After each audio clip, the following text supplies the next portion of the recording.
Hey, it's Janelle and welcome back to another Star Trek video.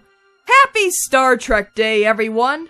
That's right, it was today in 1966 that Star Trek first premiered on TV with the episode The Man Trap.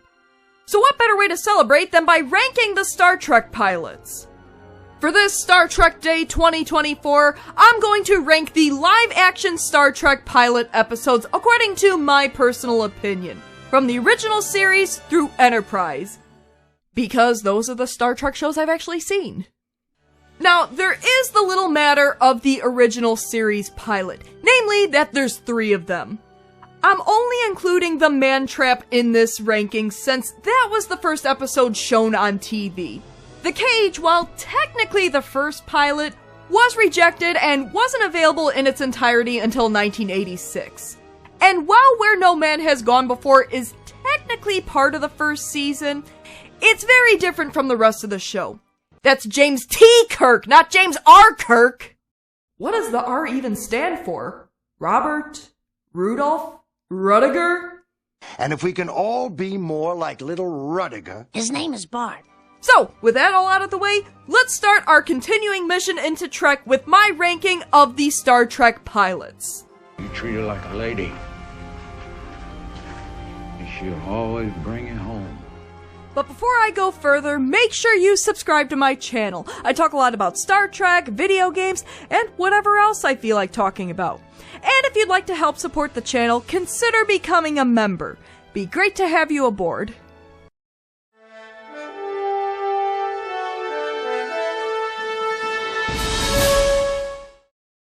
You will now answer to the charge of being a grievously savage race. Star Trek The Next Generation is an excellent show. In fact, it was my top Star Trek show for many years until DS9 narrowly beat it out. The show has aged remarkably well over the years, and many of its episodes are some of the best content in Trek. That being said, Encounter at Farpoint, the pilot episode, is pretty rough. Now, to be fair, Encounter at Farpoint was the first Star Trek episode on TV in nearly 20 years. The writers still needed to work out what worked and what didn't in modern Trek, so I can cut this episode some slack. Nevertheless, it's a pretty weak pilot for me. No more Captain Kirk with a full head of hair and enough ripped shirts to show off his ripped physique. We have Starfleet's most British French captain with a respectable chrome dome. We have the beardless wonder himself, Commander Riker, old yellow-eyed Data who could be human, if only he had a heart. No heart? No heart.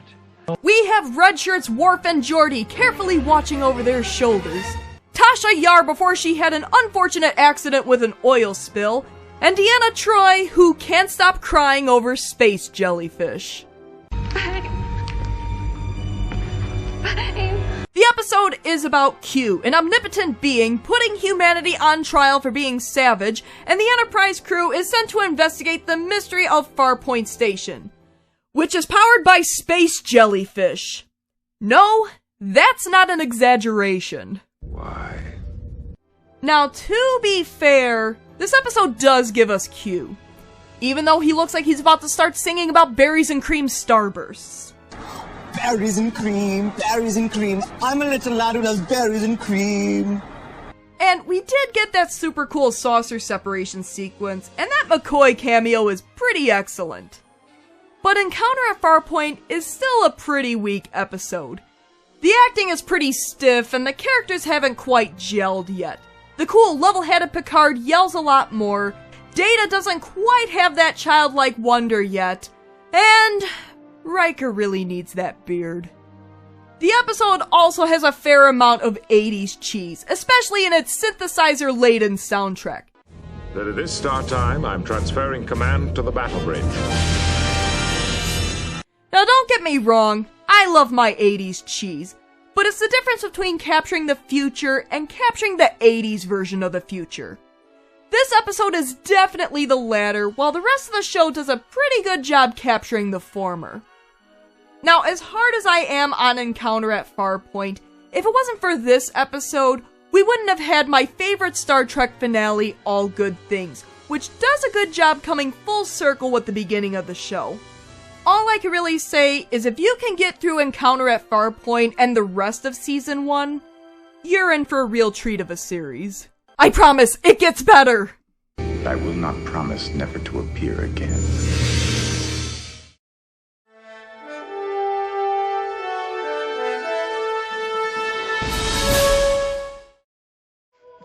Leonard, wake up, please, help me! Help me, Leonard! This one's a particularly salty episode. Salt. Did ask him about more salt tablets. It thought it could get to the salt in my tracer. Come and get it. Are you out of your mind? Get out of the way. And weirdly enough is a McCoy-centric episode. For the first episode of a Star Trek show, you would think an episode that focuses on the captain would be more appropriate than one that focuses on the chief medical officer. But The Man Trap wasn't originally intended to be a pilot episode like The Cage and Where No Man Has Gone Before. Instead, it was simply an episode NBC thought would pull people in with its horror plot. The episode does follow a monster movie plot, though it tries to humanize the monster by the end. No, it's simply trying to survive by using its natural ability to take other form. McCoy reunites with an old girlfriend, who has a bit of a thing for salt. Salt. And coincidentally, crewmen have been mysteriously dying, having been drained of salt. What have you been hiding there, Nancy? Gah! The Man Trap is an alright episode, but it's just another day on the Enterprise. It's not a special pilot episode that makes a big deal out of introductions, but we see the characters in their natural habitat. They've already been out in space for a while, and they're comfortable with each other. And that's okay. We get some good insight into who the characters are, and they're the same characters throughout the show. Kirk is the captain devoted to his ship and crew. McCoy is the doctor who is capable but driven by emotion. And Spock is Mr. Logic. Tell me how your planet Vulcan looks on a lazy evening when the moon is full. Vulcan has no moon. Though The Man Trap is the first episode, it's no pilot episode, and maybe that's an argument for putting it last in my list. But unlike Encounter at Farpoint, it does serve as a good enough introduction of the characters and what's to come in later episodes. It's just business as usual, fighting off a salt monster for an hour, and not the 2-hour pilot episode that most Star Trek shows start with. Who do you think you are?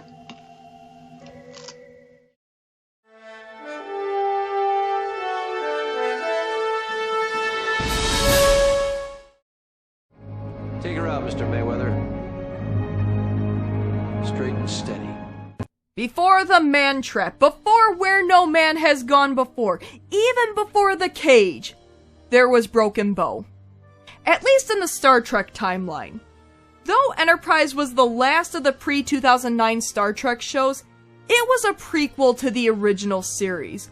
To an audience expecting a sequel to Star Trek Voyager, Enterprise came as a bit of a shock. And not just because of the theme song. Nevertheless, Broken Bow sets up Enterprise as a pre-Federation show and serves as a nice bridge between us in the 21st century and Captain Kirk in the 23rd. The episode feels futuristic but has little touches of our time in it. There's a cornfield with a Klingon running around. The CMO likes egg drop soup, and he's also a Denobulan. Egg drop soup. They're on a starship that can go to Neptune and back in 6 minutes. But they still need a chef on board to prepare meals. The plot? Well, it sets up first contact with the Klingons, with Captain Archer having to take a Klingon that was running around in a cornfield back home. But it's not quite as simple, with non-gelatinous shapeshifters involved and some temporal shenanigans afoot. All the while the Vulcans keep trying to hold back humanity from exploring the wonders and blunders of space. Now, some of you might disagree with my placing Broken Bow so high up on my list. In fact, a major complaint was about how humans and Vulcans were portrayed in Enterprise, but for me, it works. Both groups are very different people with prejudices against the other that they have to overcome in order to work together. Broken Bow has the beginnings of this concept that's expanded on as the show goes on. We see Captain Archer and T'Pol with an adversarial relationship at the beginning, but by the end of the show, they're close friends, and I like that dynamic. The plot of Broken Bow itself, taking the Klingon back home, the beginnings of the temporal Cold War, the intrigue with the shape-shifting Suliban, it's okay. But the beginnings of the Vulcan-human relationship and the NX Enterprise crew taking their first steps into space are why I like this episode. The episode does suffer with some unnecessary scenes. Is this really necessary? No, Trip, it isn't. But it's nevertheless a solid beginning to the show. It's not perfect, but for a prequel, it's not bad. We can't be afraid of the wind, Ensign.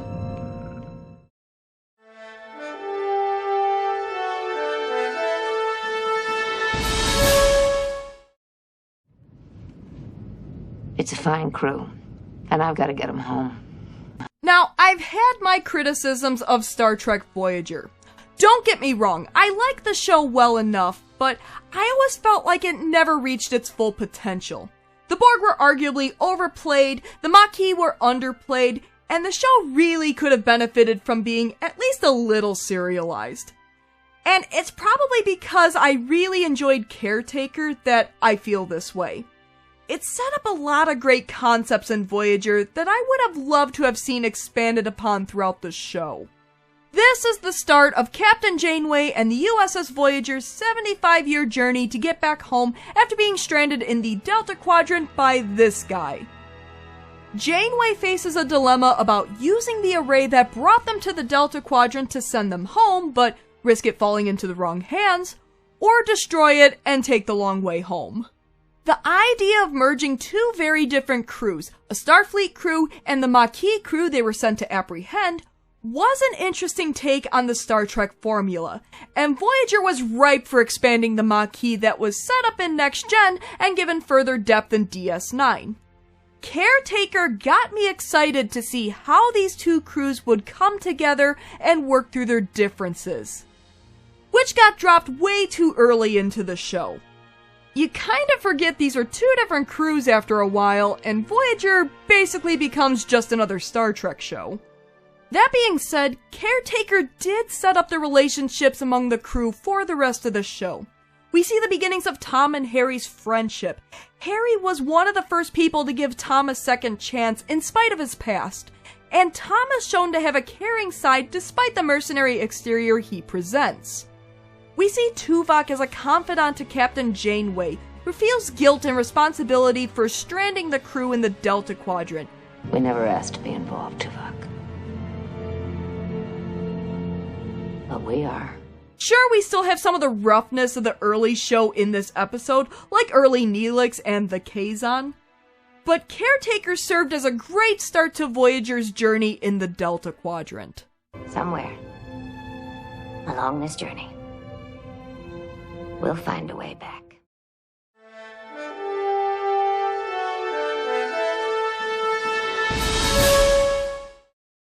You exist here. I exist here. I can't say enough good things about Emissary. Yes, I know DS9 is my favorite Star Trek series, so it's not completely shocking that Emissary would end up at the top of my list. This episode is the start of a 7-season-long story. Almost everything established in this episode is built upon throughout the show. Very little gets retconned. Springboarding off the next-gen episode The Best of Both Worlds, Commander Benjamin Sisko survives the Battle of Wolf 359 with his young son Jake, but ultimately loses his wife during the battle. Wanting to leave Starfleet, his current assignment takes him to commanding Deep Space Nine, a former Cardassian station now under Starfleet and Bajoran management. Sisko's mission is to prepare Bajor for entry into the Federation, but they're still healing from the wounds left by the Cardassian occupation of their homeworld. Meanwhile, Sisko nurses the wounds left by losing his wife for the past 3 years, and comes face to face with the one responsible for Wolf 359, Captain Picard. Avery Brooks shines in this episode. We find Sisko at the start of the show a broken man, still grieving the loss of his wife while raising his son on his own. His grief is why he wants to leave Starfleet for a quieter life, but it's through his experience with the Bajoran prophets that he's able to face his grief and find new purpose on DS9. And he's a pretty great dad to Jake. You really buy the father and son relationship between those two. Admittedly, as a fan of Next Gen, I found the Sisko and Picard scenes a little hard to watch because of what Picard went through in the Best of Both Worlds and the following episode Family. But Sisko is shown to be a multifaceted character, and it's all done in the very first episode. Quite successfully, I might add. Granted, there are some minor issues I have with this episode, namely Major Kira, one of my favorite DS9 characters, who can be a little hard to watch in the first episode. But setting up Sisko rebuilding his life while the station is being rebuilt into the center of this part of the quadrant? Brilliant. A wonderful 2-hour episode, and definitely a must-watch episode for Deep Space Nine. Good luck, Mr. Sisko. And that's my ranking of the Star Trek pilots from the original series through Enterprise. So, how about you? What's your ranking of the Star Trek pilots? Do you agree with my ranking, or would you switch them around a little bit? Please, leave comments below and discuss. As always, thanks for tuning in to a Star Trek video for Star Trek Day. If you like what you see, why not give my video a like and subscribe to my channel? Tell your friends! Until next time... We'll try to keep the dog off your lawn.